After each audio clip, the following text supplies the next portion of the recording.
Bonjour et bienvenue dans votre journal du lundi 17 juillet, il est 18h. Voici les titres que nous développerons.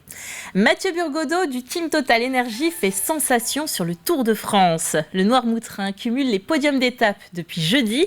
Nous l'avons contacté alors qu'il profite de la dernière journée de repos du Tour.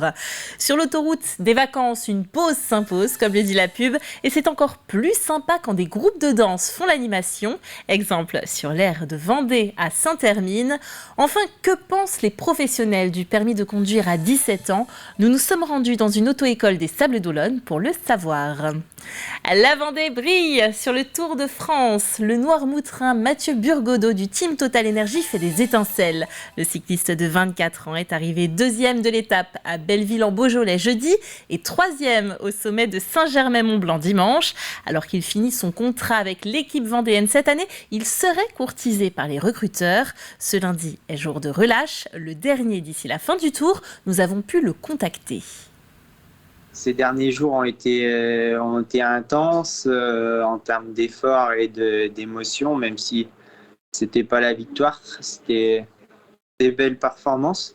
Il en reste quand même, donc voilà, je vais essayer de courir à l'avant et puis de donner le maximum sur les étapes qui vont me correspondre et où j'aurai éventuellement une opportunité. Il y a beaucoup de messages, d'encouragement, de support, donc ça fait très plaisir et j'ai hâte de rentrer en Vendée après le Tour pour profiter de ma famille et de mes amis. Et voilà, je suis à mon meilleur niveau, je donne vraiment le maximum de ce que je peux faire, donc j'ai été à l'avant, acteur, mais bon, c'est pas fini, on a fait que 2 tiers, il reste un tiers, donc on fera le bilan dans une semaine.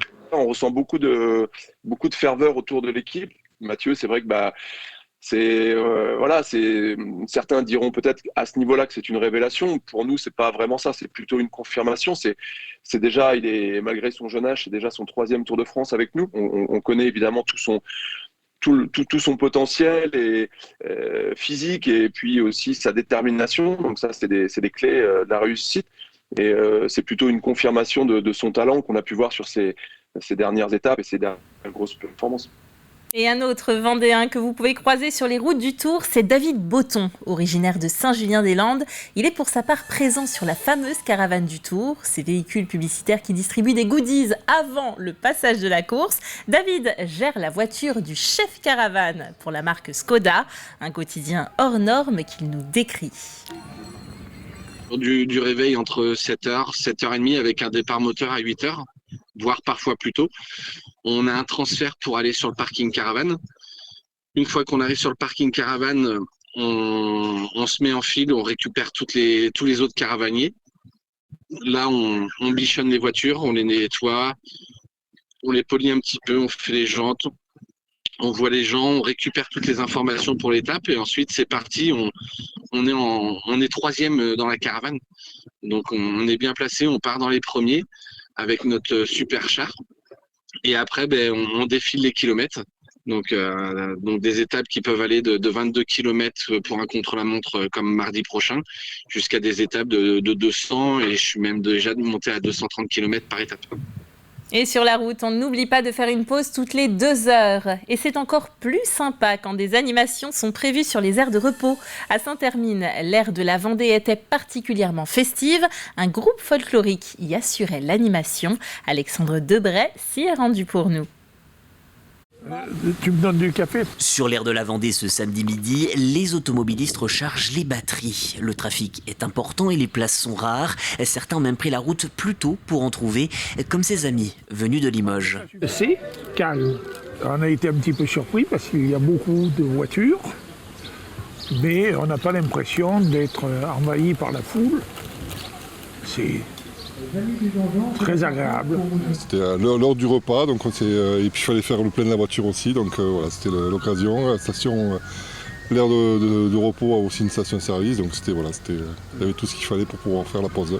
L'autoroute reste la voie privilégiée par de nombreux automobilistes, mais les pauses ne sont pas nombreuses et choisies en fonction des aménagements de l'aire.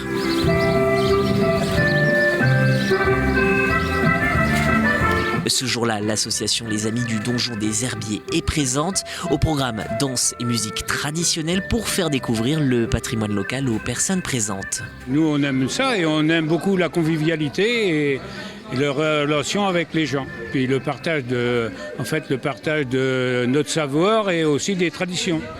Les touristes s'arrêtent et aiment beaucoup danser, voir surtout nos danses traditionnelles.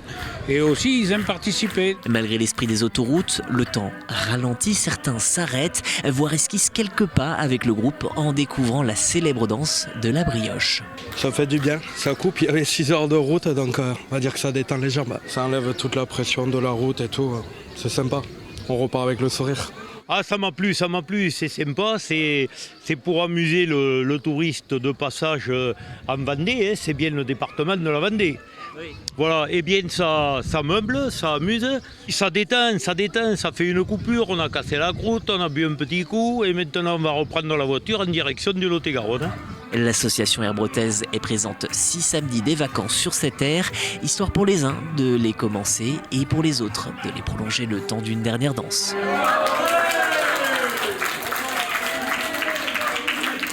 Et on reprend la voiture. Au 1er janvier 2024, il sera possible de passer le permis de conduire à 17 ans au lieu de 18 aujourd'hui. Annonce a été faite par le gouvernement le 21 juin. Une politique déjà mise en œuvre dans 4 pays européens que sont l'Irlande, l'Islande, la Slovaquie et le Royaume-Uni. Mais elle inquiète les associations de prévention routière qui redoutent une augmentation du nombre d'accidents et un rallongement du délai d'examen. Colline Davis s'est rendue dans une auto-école des Sables d'Olonne pour en savoir plus. Allez, la marche arrière, le clignotant droit s'il te plaît. C'est un cours d'auto-école a priori classique. Mais bientôt, ce formateur devra préparer les jeunes au permis dès 17 ans. La loi du 21 juin 2023 permettra aux jeunes de conduire seuls à cet âge dès 2024. Alors, tout est question d'adaptation. Ce sera forcément un public qui sera moins mature. Alors on a l'habitude d'avoir des publics qui sont moins matures parce qu'on fait aussi, on vendait pas mal de conduite accompagnée, donc on est habitué à ça. Par contre là on parle de permis, pour un examen de conduite en permis. Et des fois on se retrouve avec un public qui n'a jamais touché de scooter, jamais d'engin motorisé, donc on passe du vélo à une voiture, donc la marche est très importante au niveau formation. C'est loin d'être infaisable, c'est sûr, mais ça demande un travail différent. En Vendée, cela risque de poser quelques difficultés, à commencer par le nombre de formateurs. Car s'il doit augmenter pour satisfaire la demande, les auto-écoles peinent déjà à recruter. Il va falloir quand même que nous, formateurs, on puisse donc renforcer nos équipes de formateurs, qui est un petit peu actuellement limite par le recrutement. Et il va falloir aussi qu'au niveau des examens du permis de conduire, les services de l'État puissent mettre suffisamment d'examinateurs en vis-à-vis. Selon le gouvernement, les effectifs seront prêts en temps et en heure, mais contactés à plusieurs reprises, aucun représentant départemental n'a répondu pour le confirmer. Autre interrogation, le coût du permis de conduire, car le taux de réussite au premier passage n'est que de 57% actuellement. Le prix et les délais sont liés puisque forcément plus ça va être long pour passer l'examen, plus vous devrez maintenir ce que vous avez appris en leçon et donc reprendre des leçons de conduite. En plus, si vous échouez, ce qui est quand même le cas de presque de la moitié des jeunes qui passent ce permis, eh bien si vous devez attendre 3 mois pour repasser l'examen ou 4 mois, vous devrez continuer de prendre des leçons de conduite pour pouvoir maintenir vos acquis en attendant d'avoir une place. Pour pallier ce problème, le gouvernement met en place un site unique où se trouvent toutes les aides. Reste à savoir si les apprentis, premiers bénéficiaires de la mesure, pourront s'en saisir. Pas de bâton dans les roues en revanche pour l'équipe de France de twirling bâton qui remporte au cumulé le titre de champion d'Europe parmi 14 pays représentés. Le championnat se déroulait ce week-end au Vendée Space, une discipline qui allie danse, gymnastique, théâtre et maniement des bâtons. À noter au sein de l'équipe de France, le Vendéen Noah Châtelier qui décidément quel succès pour les Vendéens aujourd'hui s'est également illustré. On l'écoute au micro d'Alexandre Debray. À domicile, ça fait plaisir parce qu'on sait que moi personnellement il y a toute ma famille qui est là. Je sais qu'il y a plus de monde qui peuvent se déplacer et surtout que les Français sont plus présents pour nous porter et je trouve ça beaucoup mieux pour l'ambiance. C'est vraiment une semaine de rêve et puis ça reste un rêve d'enfant, donc quand ça se passe bien c'est encore mieux. Et l'événement qui a bien évidemment ravi les organisateurs, on les écoute aussi. La compétition a eu lieu il y a 4 ans ici et c'est vrai que les conditions d'accueil du Vendée Space sont exceptionnelles et donc on a souhaité revenir ici pour ce championnat d'Europe 2023. On est content de recevoir l'élite de l'Europe en Vendée. On l'a déjà fait 2, c'est la 2e fois. On est 10 clubs en Vendée, donc c'est 10 clubs qui participent à cette organisation. Il y a 500 athlètes en Vendée aussi. Et en 2026, la France est retirée au sort.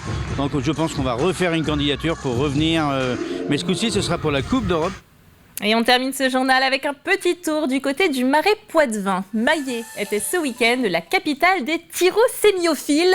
Il s'agit des collectionneurs d'étiquettes de fromage. Je ne connaissais pas le terme non plus, rassurez-vous. Une grande exposition a eu lieu au musée du Petit Babigeot. On pouvait y découvrir 55 000 étiquettes de fromage, mais aussi de lait et ses produits dérivés. Exposition gratuite avec le concours de l'amicale des anciens élèves de Surgères en Charente-Maritime. On écoute un des collectionneurs présent lors de l'exposition et qui nous parle de la fameuse vache qui rit. Quand on dit la vache qui rit, pourquoi ? Parce que justement, Benjamin Rabier faisait rire les animaux.